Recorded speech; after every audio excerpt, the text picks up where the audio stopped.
क्या हो गया? आप इतने परेशान क्यों लग रहे हैं? नहीं नहीं कुछ नहीं। पहले देख लेना कौन है। ठीक है।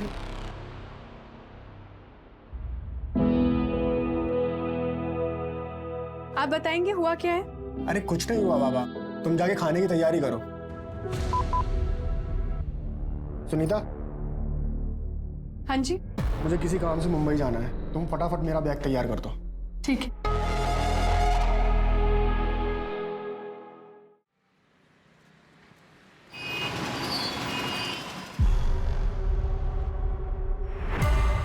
ये पानी कहाँ से आ रहा है?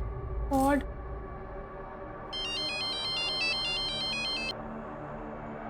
गुड मॉर्निंग भाभी जी। घर में ना पानी रिस रहा है, गंदा पानी। बस अभी हाजिर होता हूँ। अरे भाभी जी नमस्ते। कैसा फ्लैट दिया है आपने? यहाँ पे लीकेज हो रहा है। ये तो टाइल्स के अंदर का लीकेज है, बस अभी ठीक कर देते। हाँ नरेश भाई। हाँ राकेश जी, अरे अपने नालंदा में वो ग्राउंड फ्लोर में आपने फ्लैट दिया है ना, अरे वहाँ लीकेज का प्रॉब्लम हो रहा है यार, ठीक करा लूँ?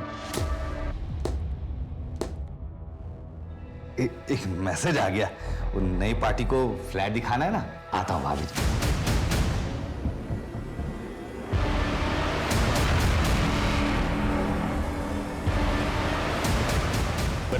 मतलब इस घर में आप कभी रहे ही नहीं?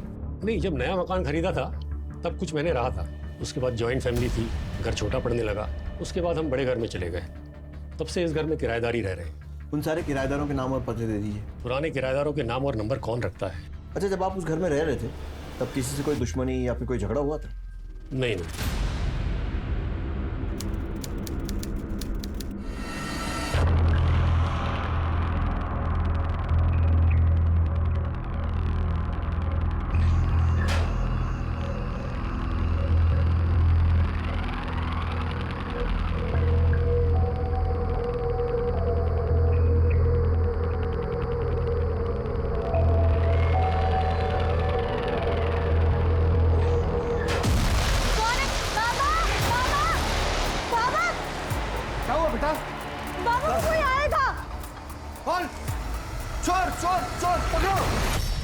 कैसे लोग हैं ना बाबा, मंदिर में चोरी करने आ जाते हैं।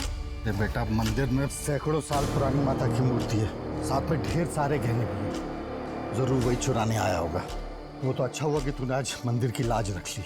बस माता का आशीर्वाद है बाबा। सो तो है बेटा, लेकिन हम सब कुछ माता के भरोसे छोड़ के विश्राम तो नहीं कर सकते ना। मैं आज से यहीं बाहर सोऊंगा ताकि चोर उचक्कों पर नजर रख सकूं। आजा आजा।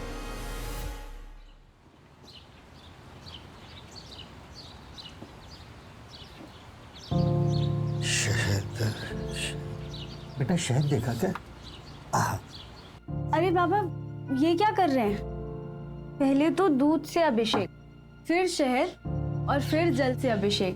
बेटी उम्र हो चली है इसलिए कभी कभी भूल हो जाती है, लेकिन हाँ संतुष्टि एक बात की है कि मेरी बेटी के हाथों इस मंदिर की परंपरा, अनुष्ठान, शास्त्र विधि अनुसार बिना रोक टोक के चलता रहेगा। बेटी के हाथों में नहीं, मेरे बेटे के हाथों में। देखिए भाई साहब, ये जो धर्म कर्म की बातें होती है ना, ये बेटे के चौड़े कंधों पर ही टिकती हैं, बेटियों की नाजुक कलाइयों पर नहीं। भाई साहब, मुझे कल पता चला कि मंदिर में चोरी होते होते रह गई। अब देखिए, आपकी उम्र हो चली है, आपके कोई बेटा भी नहीं है, इसलिए मंदिर और यहाँ का विधि विधान मेरे बेटे को सौंप दीजिए। कल आपके और मेरे बाद मेरा बेटा ही तो इस सब का उत्तराधिकारी होगा। और बेटी का कोई अधिकार नहीं। बाबा पुरोहित खानदान के बड़े बेटे हैं और उनकी बेटी होने के नाते मेरा अधिकार है इस मंदिर में पूजा करने का। मैं बनूंगी यहाँ की पुजारन। दिमाग खराब हो गया है तेरा? ये हमारी परंपराओं के विरुद्ध है। तो ये परंपराएं बदलनी होंगी। जब एक औरत को देवी बना के उसे पूजा जा सकता है, तो एक औरत पुरोहित बन के पूजा क्यों नहीं कर सकती? देखो रघु, ऐसा कहाँ लिखा है कि एक औरत मंदिर की पुजारिन नहीं बन सकती? समाज में बदलाव आ रहा है, तो मंदिर में भी सही। जो भी हो, हमारे इस मंदिर में ये सब नहीं होगा। क्षमा कीजिएगा चाचा जी, छोटा मुंह बड़ी बात, लेकिन आप परंपराओं की दुहाई देकर इस मंदिर की संपत्ति पर अपना अधिकार जमाना चाहते हैं। ये मंदिर और इसकी संपत्ति किसी एक की नहीं, बल्कि पूरे गांव की है। मैं आपके षड्यंत्र को कभी भी सफल नहीं होने दूंगी। पापिन है तू, भगवान तुझे इसकी सजा देगा। चलिए सरपंच जी।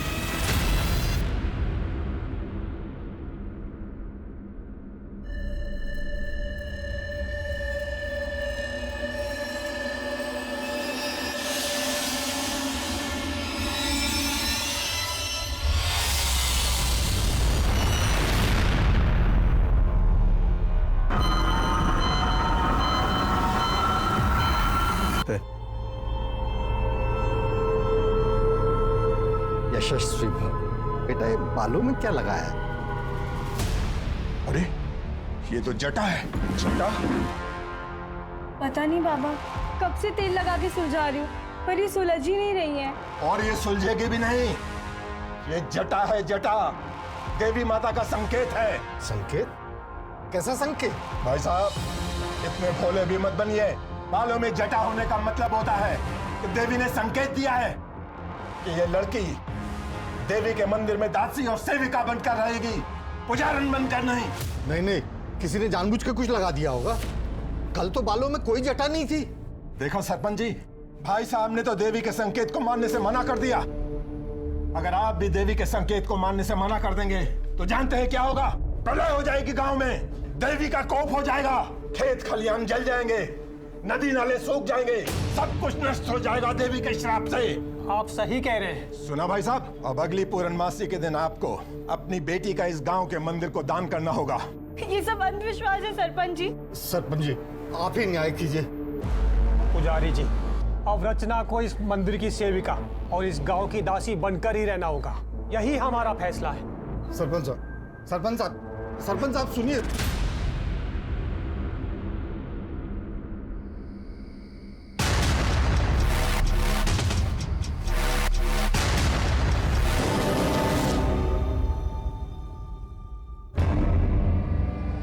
चल अच्छा है, तुझे होश आ गया।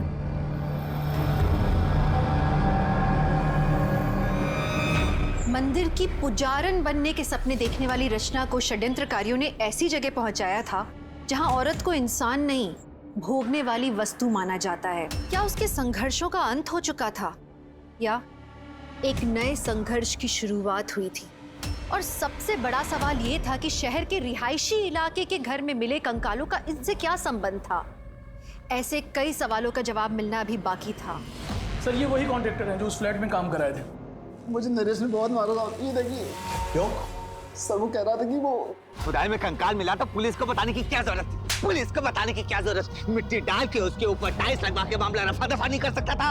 और तुम्हारी वजह से मैं फंसा ना तो मैं तुम्हें छोड़ूंगा नहीं। साहब मुझे बचा लीजिए साहब, बहुत बहुत मारेगा। आप चिंता मत कीजिए, वो कुछ नहीं कर पाएगा। इन्हें लेकर जाओ, इनकी कंप्लेन लिखो और पट्टी करवाओ। तो नरेश हमसे कंकाल की बात क्यों छुपाना चाहता है? उस मकान का मालिक राकेश, दोबारा बुलाओ उसे। राकेश जी, पिछली बार की खातिरदारी याद होगी आपको? एक सवाल पूछना रह गया था। नरेश के बारे में क्या जानते हो?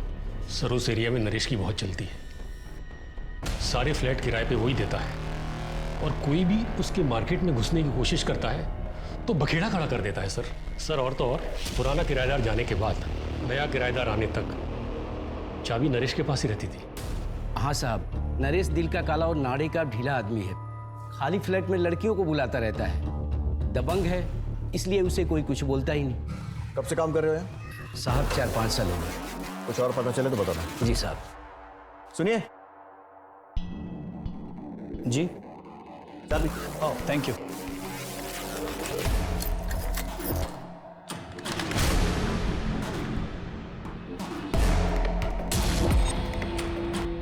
सर मेरी मम्मी का कुछ पता चला? बेटा हम कोशिश कर रहे हैं ना, और जैसे कुछ पता चलेगा हम आपके मामा को इन्फॉर्म कर देंगे। चलो भी आप घर जाओ।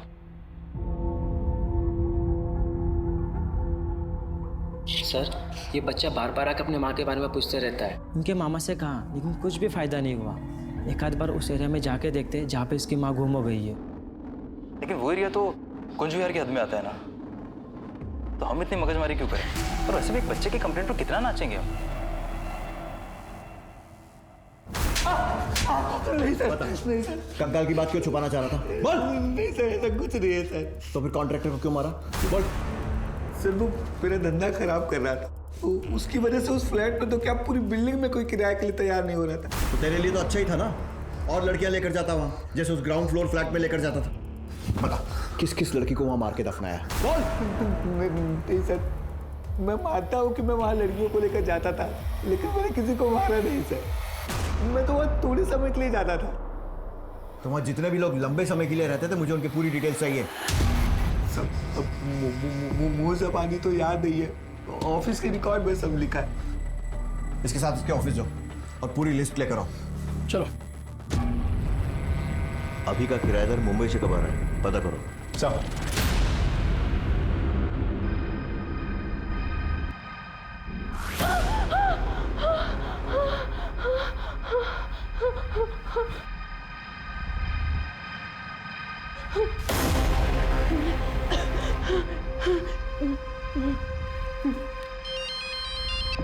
हेलो।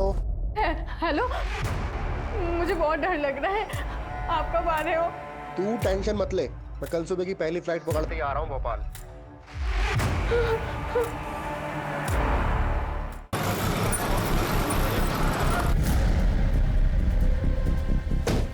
सर, नरेश से किराएदारों की सारी डिटेल्स मिल गई हैं। उस फ्लैट में गौरव व सुनीता से पहले पंकज अपनी बीवी बच्चों के साथ रहता था, लेकिन इसी साल अचानक वो फ्लैट छोड़ के चला गया। सर, पंकज ने ये फ्लैट 2000 झगड़ा हुआ हो और गुस्से में आपने उन्हें मार के दफना दिया हो और फिर घर और शहर छोड़कर चले गए। सर, मैं काम काजी आदमी हूँ। आपने मुझे बुलाया तो इसलिए मैं आपसे मिलने चला आया। अगर आप इस तरह से मुझ पर झूठे आरोप लगाएंगे तो आज के बाद आप मुझसे नहीं, मेरे वकील से बात करेंगे। नमस्कार। सर, एटीट्यूड देखा आपने? बात कैसे कर रहा था? घाट घाट का पानी पियो आदमी लगता है संदीप। अच्छा, तो उस दूसरे किराएदार के बारे में क्या कह रहे थे जो अचानक गायब हो गया? सर, मैंने कांटेक्ट करने की कोशिश तो की थी, लेकिन नहीं हो पाया। उस इलाके में अपने खबरी है नथु, उसे कुछ ना कुछ जरूर मालूम होगा, उससे पता करो। महेंद्र, चाबी। एक मिनट। नालंदा विहार सोसाइटी में जब हम पूछताछ कर रहे थे तो एक आदमी मुझे देखकर इतना घबरा गया था कि बाइक में अपनी चाबी छोड़कर जाने लगा था। मुझे लग रहा उस आदमी से मैं पहले कभी मिला हूं किसी केस के सिलसिले में। पता करो वो आदमी कौन। अरे परेश भाई, और क्या हाल है? अरे सुनिए तो सही। सर, मुझे आपसे कुछ बात करनी है।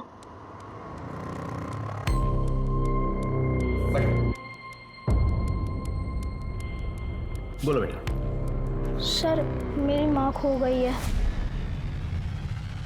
क्या नाम है तुम्हारा? मेरा नाम चिंटू है। कहाँ रहते हो? सर, मैं विष्णुपुरी कॉलोनी में रहता हूँ, पर वहाँ के पुलिस वाले बात कर रहे थे कि मेरी माँ जहाँ से खो गई है वो इलाका आपके पुलिस स्टेशन के अंडर आता है, इसलिए मैं यहाँ चला आया। बेटा, तुम्हारी माँ कहाँ से खोई? हमारे घर से ही। और घर कहाँ पे है तुम्हारा? है नहीं, था नालंदा विहार सोसाइटी में। नालंदा विहार में कौन सी बिल्डिंग? ए ब्लॉक बिल्डिंग के ग्राउंड फ्लोर पे रहते थे हम। बेटा, तुम्हारे पापा का नाम क्या है? पंकज। और मम्मी का नाम पूजा। हाँ, पर आपको कैसे पता? ये तो वही घर है जहाँ पर वो दुकान। कौन सा केस है सर? नहीं, कुछ नहीं बेटा। आपने कुछ खाया? नहीं। वही, इसको जूस पिलाओ। अंकल को मामा का नंबर दो, इनके मामा से बात करो और पंकज का नंबर लो और लेकर आओ उसको। जाओ बेटा। विष्णुपुरी पुलिस स्टेशन में फोन करो, पता करो इस केस की इन्वेस्टिगेशन की क्या प्रोग्रेस है। रिहायशी इलाके में घर के नीचे से मिले कंकाल से चारों तरफ अफरा तफरी मच गई। ऐसे में एक मासूम बच्चा अपनी माँ को तलाशते दर बदर ठोकरे खा रहा था। एक बच्चे के लिए माँ की ममता से ज्यादा और प्यारा क्या हो सकता है? माँ एक दिन जरूर मिलेगी, इसी विश्वास के साथ चिंटू लगातार कोशिश करता रहा। लेकिन क्या चिंटू को इसकी माँ मिलेगी? और उससे भी ज्यादा बड़ा सवाल ये था कि क्या चिंटू की माँ जिंदा थी? और अगर वो जिंदा थी तो अपने बच्चे के लिए कितना तड़प रही होगी? और ऐसी कौन सी मजबूरी होगी जो उसे अपने बच्चे के पास आने से रोक रही होगी? क्या पुलिस बेटे को अपनी माँ से मिलवा पाएंगे?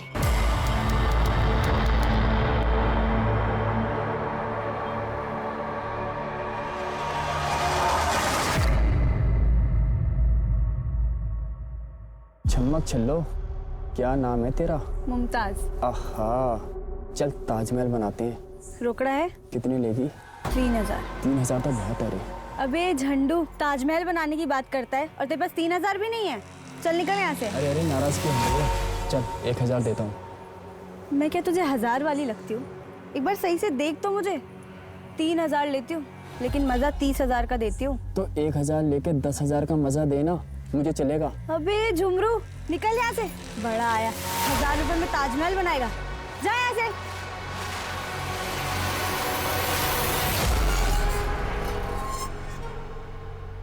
तेरा बाप गांव के मंदिर का पुजारी है ना? देख, तेरे बाप को और प्रेमी को कुछ लोगों ने मार डाला।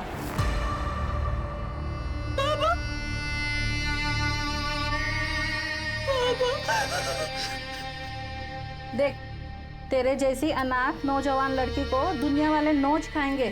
खुद से धंधे पे बैठ जा और हुआब से कमा, और मर्दों को अपनी उंगली पे नचा। नहीं, मैं मर जाऊंगी। मेरे गंदा काम कभी भी नहीं करूंगी। तेरे जैसी मना करने वाली लड़कियों को जिंदा गड्ढों में गाड़ देते, और पुलिस को कंकाल तक नहीं मिलता। सोच ले।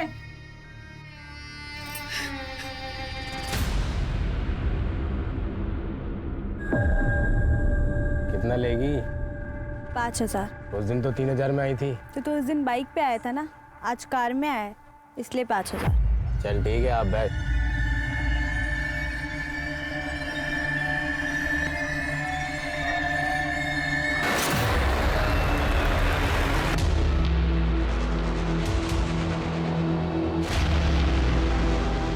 कितना छापा? 5000 पे गई थी, लेकिन इतना खुश कर दिया कि 7000 ले आई। ए जुग जुग जियो मेरी बच्ची, बड़ा अच्छा हुनर पाया है तूने।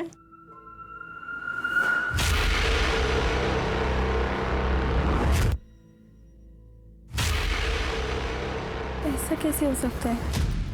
वो तो उसे तुम लोगों ने क्या बड़बड़ा रही है?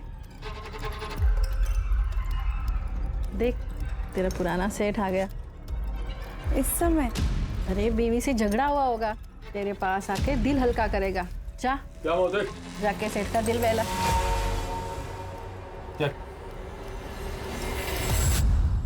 अगर किसी की पत्नी गायब हो जाती है, गुम हो जाती है, तो जमीन आसमान एक कर देता है। पर तुमने तो कोई खास खोजबीन भी नहीं की अपनी पत्नी की। सर अब क्या बताऊं, मेरी पत्नी खोई नहीं है, वो किसी के साथ भाग गई है सर। ये क्या हो रहा है?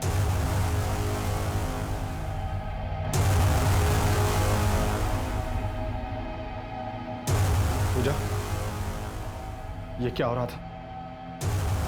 पूजा, पूजा गलत है ये। तुम मेरी बीवी हो, मेरे बच्चे की माँ हो। बस मामा, और नहीं, मुझे बहुत नींद आ रही, मैं सोने जा रहा हूँ। गुड नाइट पापा, गुड नाइट मामा। तुम भी खा लो। पूजा, जो कुछ भी हुआ है मैं उसे भूलने के लिए तैयार हूं। बस तुम अजय से मिलना जुलना बंद कर दो। पूजा, मैं तुमसे बात कर रहा हूं। तुम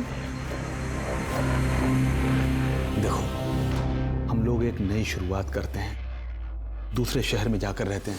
पूजा, मैंने उन्हें समझाने की बहुत कोशिश की, लेकिन वो नहीं मानी। अंत में एक लेटर लिखकर घर के सारे गहने लेकर वो अजय के साथ भाग गई। वो लेटर है आपके पास? लेटर तो जला डाला है सर। जब पूजा गायब हुई तब चिंटू कहाँ था?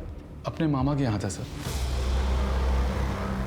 समझिए, चिंटू को मामा के यहाँ भेजा, फिर पूजा और उसके प्रेमी को मार दिया, और दोनों को अपने ही घर में दफन कर दिया। उसके बाद पूजा के गायब होने का नाटक, और फिर बिना नोटिस दिए घर छोड़कर, शहर छोड़कर चले गए। उस घर में मिले दोनों कंकाल पूजा और उसके प्रेमी अजय के ही हैं, है ना? सर, मैंने उन्हें नहीं मारा है और ना ही उन्हें दफनाया है। अभी भी टाइम है, सच सच बता दे। सर, मैं सच कह रहा हूं, मैंने कुछ नहीं किया, किसी को नहीं मारा है मैंने।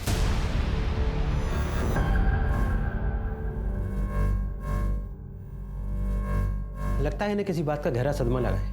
मैं कुछ दवाइयाँ लिख देता हूँ, लेकिन अगर इनके मन से डर नहीं गया तो उन्हें ठीक होने में वक्त लगेगा। 15 साल पहले वो बिल्डिंग जब बन रही थी तब 2 बार स्लैब गिरा था। फिर उसके कुछ ही दिनों बाद एक मजदूर और उसकी बीवी की कंस्ट्रक्शन साइट से मिसिंग होने की रिपोर्ट बाकी के मजदूरों ने लिखवाई थी, और फिर उसके कुछ ही दिनों बाद उन लोगों ने मिसिंग कंप्लेंट वापस भी ले ली थी। ये सब जानने के बाद उस समय के पीआई को जब शक हुआ और उन्होंने इन्वेस्टिगेट करना शुरू किया तो पता चला कि बिल्डर ने जबरदस्ती मजदूरों को मिसिंग रिपोर्ट वापस लेने के लिए मजबूर किया था। 2 बार बिल्डिंग का स्लैब गिरा और उसके बाद 2 मजदूर, एक आदमी एक औरत गायब हो गए। कहीं ऐसा तो नहीं है कि किसी अंधविश्वास के कारण बिल्डर ने कुछ बली वली वाला कांड किया हो?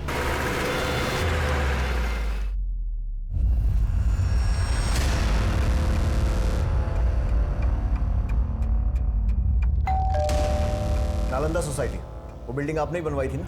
जब वो बिल्डिंग बन रही थी 2 मजदूर गायब हुए थे वहां से, एक आदमी और एक औरत। और अब जो कंकाल मिला है वो भी एक आदमी और एक औरत का ही है। मामला सामने ना आ जाए इसलिए आपने अपने मजदूरों पर प्रेशर डाला था और उन्होंने कंप्लेंट वापस ले ली थी, है ना? जी नहीं सर, पुलिस कंप्लेंट की वजह से मेरी बिल्डिंग का काम रुका पड़ा था और जिसकी वजह से मेरा बहुत नुकसान हो रहा था। फिर मैंने किसी तरह मजदूरों को समझा बुझा करके कंप्लेंट वापस करने के लिए मनाया। अपने गायब मजदूरों का नाम बता दीजिए। इतना पुराना रिकॉर्ड कौन रखता है सर? ये मजदूर हैं, कहीं 2 पैसा अधिक मिला यहाँ काम छोड़ के वहाँ चले जाते हैं। जब वो बिल्डिंग बन रही थी तो 2 बार उसका स्लैब गिरा था। कहीं ऐसा तो नहीं अंधविश्वास के कारण उन दोनों की नरबली दे दी गई हो? अरे सर, मैं धर्म कर्म करने वाला पंडित व्यक्ति हूँ और मैं बिल्डिंग का फाउंडेशन खुद खड़े रह करके वहाँ पर बनवाता हूँ और मेरी बिल्डिंग में ऐसा कांड हो ही नहीं सकता। आपकी बिल्डिंग में क्या कांड हुआ है और कैसे कैसे कांड हो सकते हैं वो हम पता लगा लेंगे, लेकिन एक बात ध्यान रखिए, अगर ये पता लगा ना कि इसमें आपका जरा सा भी हाथ है, आपकी खैर नहीं। सर, चोरत पुलिस स्टेशन से खाई में गिरी कार और मिसिंग डेड बॉडीज की फाइल आ गई है। करेक्ट, मनीष मिश्रा की गाड़ी खाई में गिरी थी और कार में मनीष और मीना की चप्पलें मिली थी, लेकिन दोनों की डेड बॉडीज नहीं मिल पाई थी। और भूषण मनीष का बिजनेस पार्टनर था और मनीष के मरने के बाद सारा का सारा बिजनेस भूषण के नाम हो गया। मार क्यों दे साहब? जिस फ्लैट में कंकाल मिले थे उसके ऊपर पहले फ्लोर पे भूषण रहता है, जानता है उसे? हाँ साहब। भूषण उस फ्लैट में गया था जहाँ कंकाल मिले थे कभी भी? याद नहीं साहब। देख, केस उलझता जा रहा है और मेरा दिमाग भी। सच बता और जल्दी बता। याद आया साहब, एक बार भूषण को अपने घर फर्नीचर का काम करवाना था तो उसने अपने बीवी बच्चों को 8 दिन के लिए मायके भेज दिया और अपना सारा सामान नीचे फ्लैट पे शिफ्ट किया। मैंने चाबी दी थी। अब बता रही है, कब दी थी चाबी? परेश जी के फ्लैट छोड़ने के बाद और पंकज जी के फ्लैट लेने से पहले। परेश ने नवंबर 2014 में फ्लैट छोड़ा था और पंकज ने जनवरी 15 में फ्लैट लिया था, तो दिसंबर 2014 में फ्लैट खाली था, तब दी थी चाबी? हाँ साहब।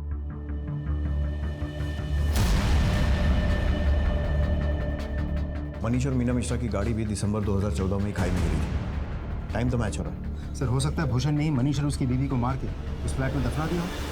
भूषण को लेकर आओ।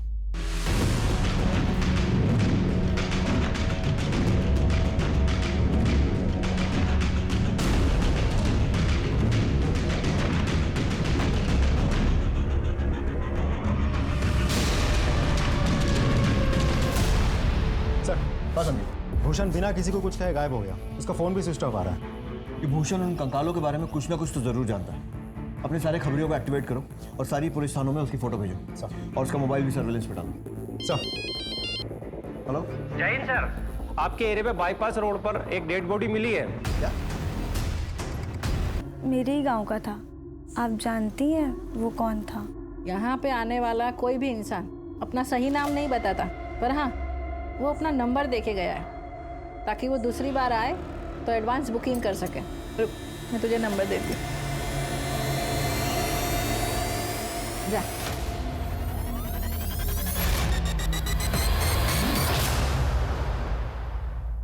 हेलो सुनील।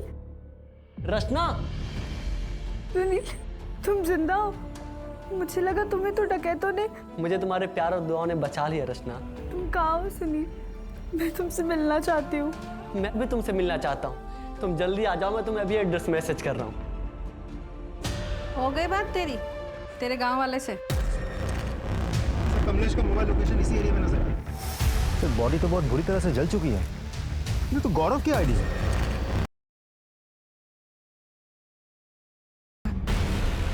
कहाँ जा रही है तू? प्लीज मुझे जाने दीजिए। मालकिन को क्या जवाब दूंगा? क्या छिपा रही है? नहीं। क्या छिपा रही है? पैसे चोरी करके भाग रही है तू? नहीं नहीं नहीं। चल दिखा। अरे चल।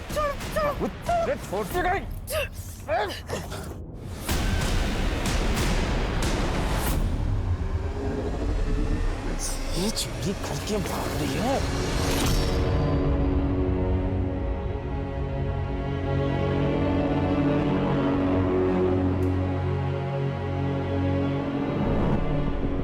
Sir Paresh Indore palace hotel में रुका था, वहाँ का सीसीटीवी फुटेज मिल गया सर।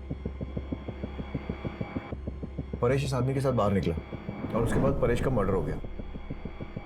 पता लगाना पड़ेगा ये आदमी कौन है। अपने पैन डेटा, आधार डेटा और हमारे रिकॉर्ड्स सबसे चेक करो, कहीं ना कहीं से तो उसकी कुंडली जरूर निकलेगी।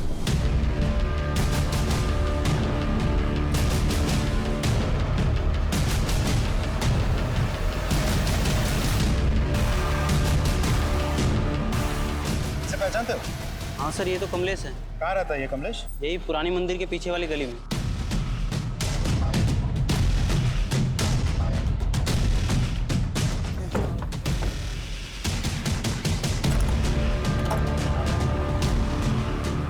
सुनो जरा, इधर आओ।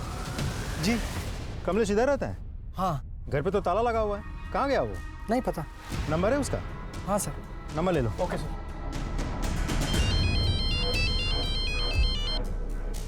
हाँ संदीप। सर, कमलेश तो गायब है, उसके घर पे ताला लगा हुआ है, लेकिन उसका नंबर हाथ लग गया। उसका फोन सर्वेलेंस पे डालो और ट्रैक करने की कोशिश करो। सर।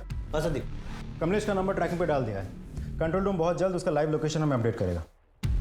काफी टाइम लग रहा है, लेकिन सर भूषण को ट्रैक कर लिया, हमारी टीम उसे पकड़ के लेके आती होगी। बिना किसी को बताया गायब, किस बात का डर था?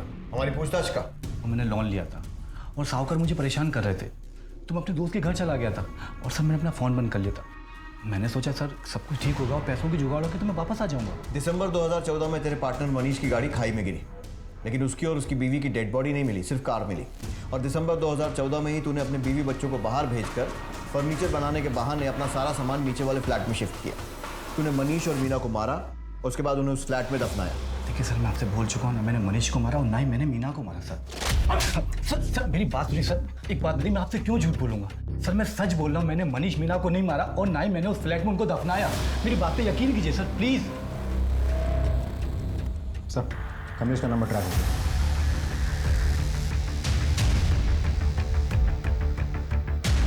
सर, कमलेश का मोबाइल लोकेशन इसी एरिया में दिखा रहा है। जीपीएस ट्रैक करते रहो।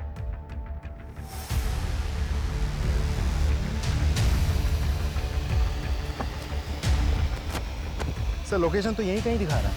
आसपास तलाशी लो। एक काम करो, इसका नंबर डायल करो। सर।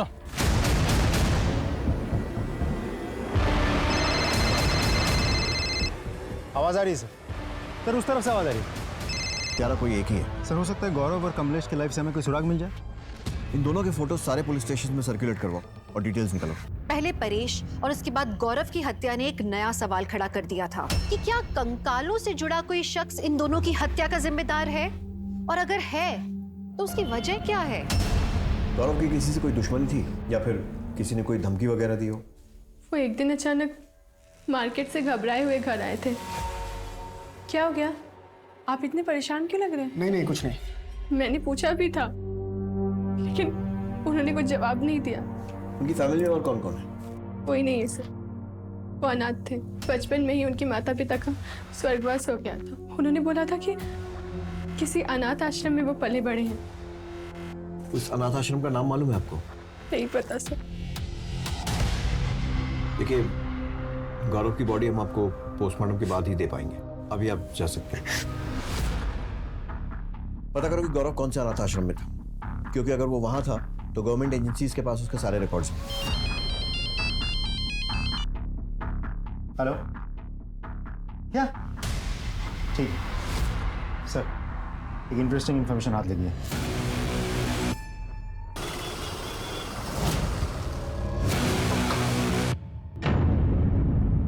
जी बोलिए। माँ,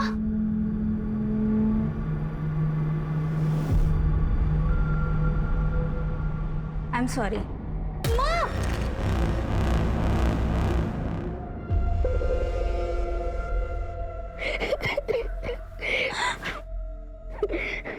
घर चलो माँ, घर चलो। नहीं बेटा, मैं नहीं आ सकती। क्यों माँ, क्यों नहीं आ सकती आप घर? बेटा, तेरे पापा। देखिए, दूसरों के पर्सनल मामलों में दखल देना हमारा काम नहीं है, लेकिन फिर भी एक सलाह है। जो भी फैसला लें सोच समझ कर लें।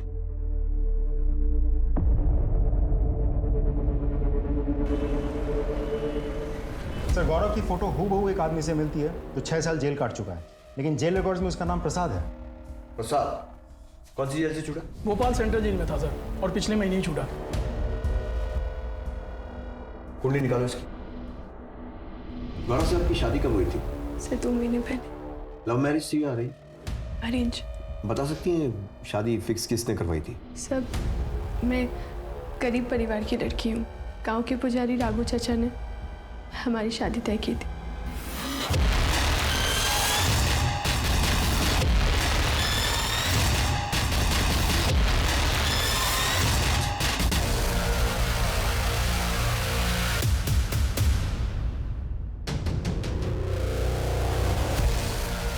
चलिए चलिए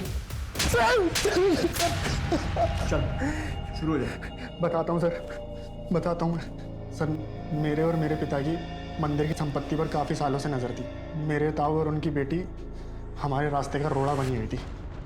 रचना को ठिकाने का लगाने के लिए मेरे पिता ने उसके बालों में जटा बनाई और मंदिर की पुजारन न बनने के बजाय उसे दासी बनने पर मजबूर किया। रचना अपने प्रेमी सुनील के साथ डकैतों का बहाना करके गांव से भाग जाना चाहती थी। वो सुनील मेरा पालतू था, उसने मुझे पूरा प्लान बता दिया। फिर मैंने नहले पे धैला फेंका सर। मैंने असली डकैतों से रचना को किडनैप करवाया और उसके बाप की हत्या कर दी। तो मंदिर पे अपना अधिकार बना लिया। इसके एवज में सुनील ने मुझसे मंदिर की मूर्ति मांगी। मैंने सोचा कि ये पीतल की पुरानी मूर्ति में रखा ही क्या है, और मैंने दे दी उसको। फिर एक दिन मुझे सुनील का फ़ोन आया और उसने मुझे बताया कि रचना जिंदा है, और तब तक मुझे पता चल चुका था कि मूर्ति बहुत कीमती है। मैंने सोचा कि शहर जाके रचना को ख़त्म भी कर दूंगा और सुनील से अपनी मूर्ति भी वापस ले लूँगा। वहाँ शहर में सुनील परेश शाह के घर में नौकर था। घर में कोई नहीं था और वहाँ पे टाइल्स का काम चल रहा था, और सुनील ने रचना को फ़ोन करके बुलाया और मुझे सौंप दिया।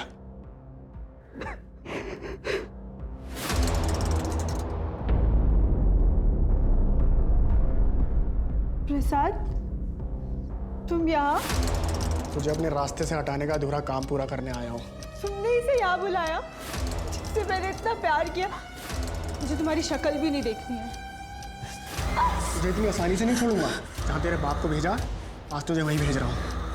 इस बीच मेरी बेवकूफ़ बीवी ने मेरे ही गड़े हुए मुर्दे निकलवा लिए। इसी बीच आपने परेश शाह को पूछताछ के लिए बुलाया, और परेश को वो कमलेश, उसका पुराना वॉचमैन भी मिला, और उसने उसको सब कुछ बताया कि मैं उस फ्लैट में घुसा था चोरी छुपे। परेश के दिमाग की बत्ती जल गई। उसने मुझे बुलाया और पूछताछ की। सर मैं और देर नहीं करना चाहता था। मैं सामान लेने के बहाने उस फ्लैट में गया और मूर्ति निकाली, और परेश को मिलने के बहाने बुलाया और उसको वहीं मार दिया। फिर मैंने सर कमलेश को मारा, क्योंकि मैं कोई गवाह और कोई सबूत नहीं छोड़ना चाहता था। इसलिए मैंने सर कमलेश को वहाँ जलाया, गौरव की आईडी वहाँ फेंकी जिससे लगे कि गौरव मर गया, और सर मैंने मूर्ति ली और गांव चला गया। बाकी की सारी उम्र जेल में सड़ेगा।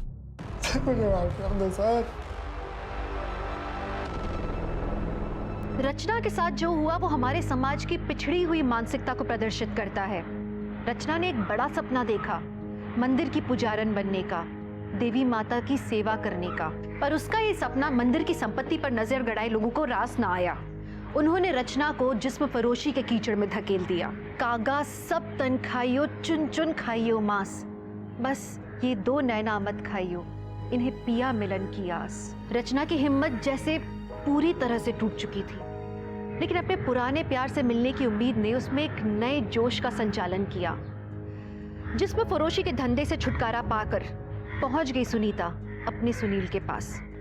लेकिन प्यार के नाम पर उसे सुनील से क्या मिला? सिर्फ धोखा। सोचिए, अगर रचना और उसके पिता सतर्क होते तो उसके चाचा और चचेरे भाई मंदिर को हथियाने में कभी सफल नहीं हो पाते। उनका व्यवहार दस्तक था आने वाले संकट का। रचना अगर आंख मूंद कर सुनील से प्यार न करती तो उसे कभी धोखा नहीं मिलता। वहीं परेश को भी खतरे की दस्तक मिली थी जब उन्हें कमलेश ने गौरव के बारे में बताया था। अगर वो लालच न करके सीधे पुलिस के पास जाते तो आज वो जिंदा होते। तो चलिए, मैं दिव्यांका त्रिपाठी दहिया अब लेती हूँ आपसे विदा। कल फिर मिलूंगी आपसे एक नए केस के साथ। देखते रहिए क्राइम पेट्रोल, सतर्क, विमेन अगेंस्ट क्राइम। एक औरत पे वार, अब हर औरत का भार। जय हिंद।